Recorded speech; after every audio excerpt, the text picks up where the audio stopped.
Kay sarap maging bata muli. Naalala ko tuloy nung ako ay musmus pa.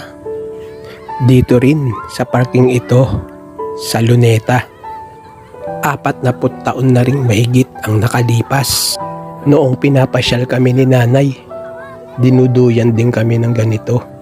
Inaalalayan sa mga padulasan at mga siso. At naglalatag sa damuhan ng pangsaping kumot upang doon sama-sama kami kakain ng masarap na niluto ni nanay na pagkain naming baon. Sobrang saya sa pakiramdam at talaga namang napaka-espesyal ng mga araw na yun na kailanman hindi ko malilimutan. Kaya ngayon naman, pinapasa ko na sa aking mga anak ang mga alaala